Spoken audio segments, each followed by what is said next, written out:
J'ai toujours su que le projet du centre commercial technologique serait ma grande opportunité.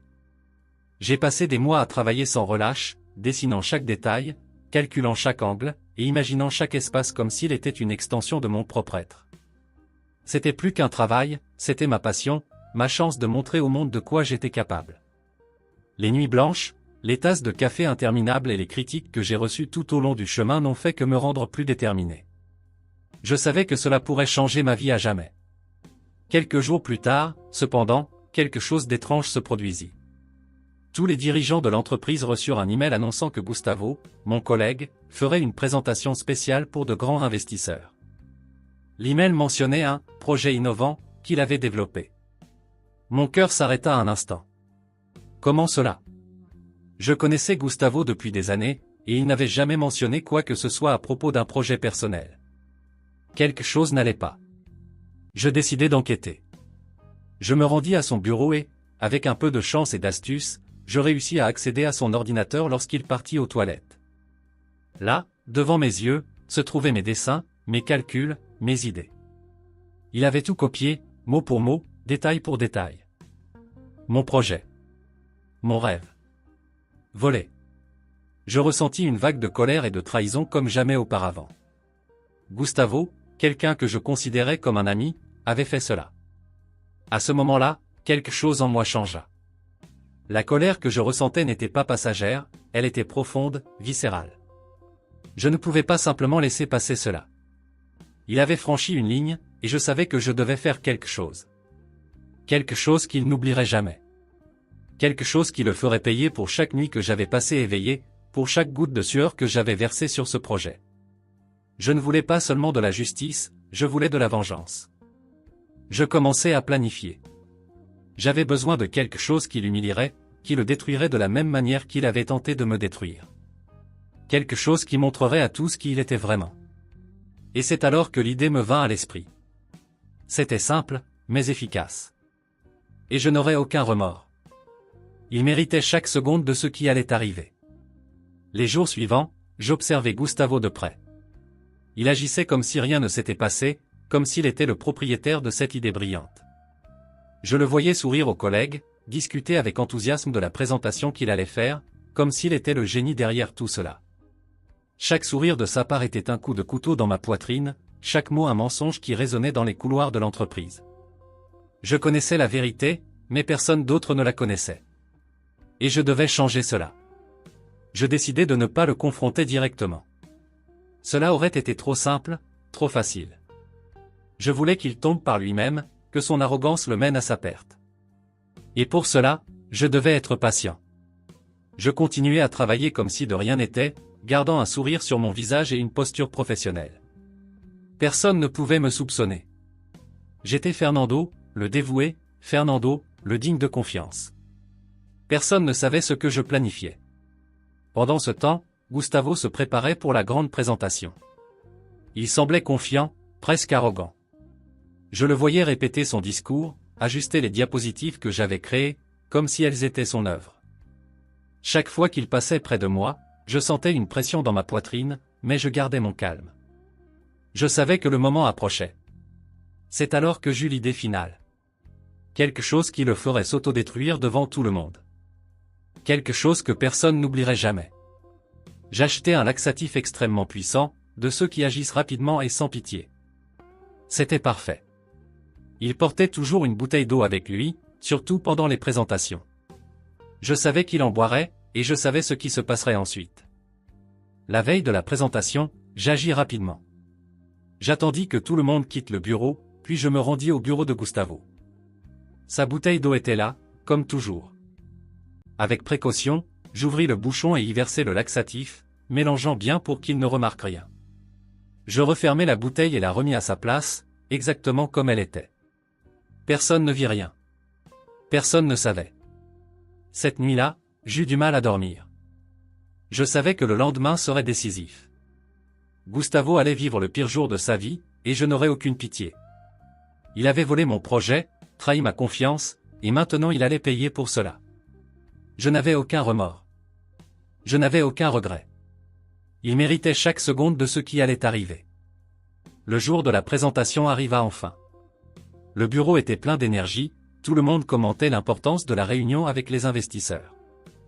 Gustavo était au centre de l'attention, vêtu d'un costume impeccable, souriant et saluant tout le monde comme s'il était le maître du monde. Je l'observais de loin, gardant une expression neutre, mais intérieurement, je bouillonnais d'anticipation. La réunion était prévue pour 10 heures du matin, et tous les dirigeants de l'entreprise étaient présents, ainsi que les investisseurs. Gustavo semblait confiant, mais je savais qu'il était nerveux intérieurement. Il était toujours ainsi avant les grandes présentations, et aujourd'hui ne serait pas différent. La seule différence était qu'il ne savait pas ce que j'avais fait. Quelques minutes avant la réunion, je vis Gustavo prendre sa bouteille d'eau et boire une longue gorgée. Il sourit à lui-même, comme s'il se préparait pour le grand moment. Je m'éloignai discrètement, sachant que le laxatif commencerait à agir bientôt. Tout se déroulait comme prévu. La réunion commença, et Gustavo fut appelé à présenter. Il se leva, ajusta son costume et commença à parler. Les premières minutes semblaient normales. Il expliquait les concepts du projet, montrant les diapositives que j'avais créées, comme si elles étaient ses idées originales. Je l'observais de loin, attendant. C'est alors qu'il commença à se tordre légèrement. Il essaya de dissimuler, continuant à parler, mais je vis le moment exact où le laxatif commença à faire effet. Il s'arrêta un instant, regardant sa bouteille d'eau comme s'il était confus. Puis, il essaya de continuer, mais il était évident que quelque chose n'allait pas. Soudain, il ne put plus se retenir. Un son faible, mais perceptible, résonna dans la salle, suivi d'une odeur insupportable. Tout le monde le regarda, horrifié, alors qu'il essayait de rester debout, mais il était trop tard. Gustavo ne put retenir ses selles. Son pantalon et ses chaussures étaient visiblement souillés et trempés, et l'odeur était simplement infecte. Les investisseurs se levèrent, clairement offensés, et quittèrent la salle. Gustavo resta planté là, honteux, ne sachant que faire. Je m'éloignai, sachant que ma vengeance était accomplie. Le silence qui suivit fut assourdissant. Gustavo resta immobile au centre de la salle, comme s'il espérait que le sol l'avale à cet instant précis. Les collègues le regardaient avec un mélange de dégoût et de pitié, mais personne ne bougea pour l'aider. L'odeur était si forte que certaines personnes commencèrent à tousser, se couvrant le nez avec leurs mains ou des mouchoirs. Je restai à distance, observant tout avec une satisfaction silencieuse. Le patron entra dans la salle quelques minutes plus tard, clairement irrité par ce qui s'était passé. Il regarda Gustavo, toujours immobile, puis les investisseurs, qui quittaient déjà le bâtiment. Son expression était celle d'une pure déception. « Gustavo, dans mon bureau. » « Maintenant ?» Sa voix était ferme, et Gustavo obéit, marchant avec difficulté, essayant de dissimuler son état. Pendant ce temps, tout le bureau commença à commenter ce qui s'était passé. Certains riaient, d'autres chuchotaient, mais tous étaient choqués. J'entendais des bribes de conversation, « Comment quelqu'un peut-il faire ça? Il doit être malade, quelle honte !» Je ne dis rien, continuant simplement à travailler, gardant une expression neutre. Personne ne me soupçonnait, et je voulais que cela reste ainsi. Quelques heures plus tard, Gustavo sortit du bureau du patron, le visage pâle et les yeux rouges. Il ne regarda personne, prit ses affaires et quitta le bureau. Tout le monde savait ce que cela signifiait, il avait été licencié. La nouvelle se répandit rapidement, et en quelques minutes, tout le bureau commentait la chute de Gustavo. Je me sentis satisfait, mais pas complètement. Il restait encore une chose à faire. Le projet était toujours entre les mains de Gustavo, et je devais m'assurer qu'il revienne à moi. Je me rendis au bureau du patron et frappai à la porte. « Entrez », dit-il, et j'entrai, gardant une posture calme et professionnelle. « Fernando, de quoi avez-vous besoin ?» demanda-t-il, encore visiblement secoué par ce qui s'était passé. Je pris une profonde inspiration et dis, « Je sais que le projet du centre commercial technologique est important pour l'entreprise, et je voudrais me proposer pour le reprendre. J'ai quelques idées qui pourraient être utiles. » Il me regarda un moment, puis acquiesça. « Très bien, Fernando. Le projet est à vous. J'espère que vous ferez mieux que le précédent. » Je souris, sachant que j'avais enfin récupéré ce qui m'appartenait. Avec le projet de retour entre mes mains, je ressentis une vague d'énergie et de détermination. Maintenant, plus que jamais, je devais montrer de quoi j'étais capable. Je passai les jours suivants à peaufiner chaque détail, ajustant les plans et m'assurant que tout était parfait. Cette fois, il n'y aurait pas d'erreur. Cette fois, je ferai la présentation de mes rêves. La date de la nouvelle présentation fut fixée, et cette fois, ce serait moi qui la ferais. Les investisseurs avaient accepté de revenir, mais ils étaient clairement sceptiques. Je savais que je devais les impressionner, et j'étais prêt à le faire. Le jour de la présentation, je m'habillais avec mon meilleur costume, ajustais ma cravate et me regardais dans le miroir. C'est maintenant, me dis-je. La salle était pleine lorsque j'entrai. Tous les dirigeants de l'entreprise étaient là, ainsi que les investisseurs. Je pouvais sentir le poids de leur regard sur moi, mais je gardais mon calme. Je commençais la présentation avec assurance, expliquant chaque détail du projet avec clarté et passion. Je montrais comment le centre commercial serait un symbole dans la ville, un lieu où la technologie et le design se rencontreraient pour créer une expérience unique. Alors que je parlais, je vis les investisseurs commencer à s'intéresser.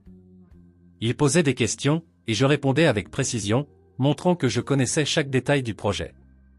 Le patron était clairement impressionné, et je savais que j'étais sur la bonne voie. Lorsque je terminai la présentation, il y eut un moment de silence, suivi d'applaudissements. Les investisseurs se levèrent, clairement satisfaits, et commencèrent à discuter entre eux. Je savais que j'avais fait du bon travail, mais le meilleur était encore à venir.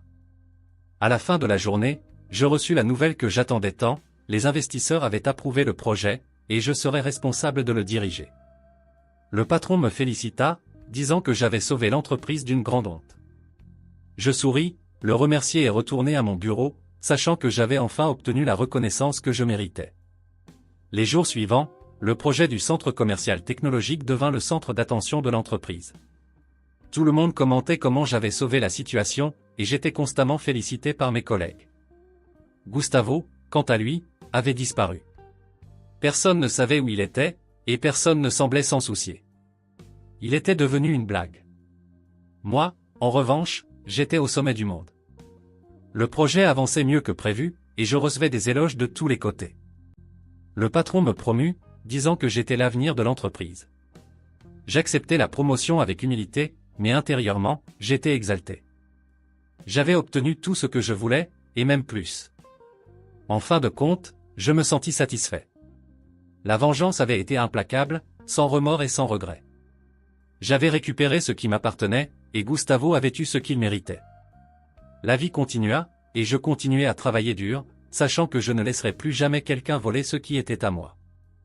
La vengeance n'est peut-être pas le chemin le plus noble, mais à ce moment-là, c'était le seul chemin que je pouvais emprunter. Et je n'eus aucun regret, pas même une seconde.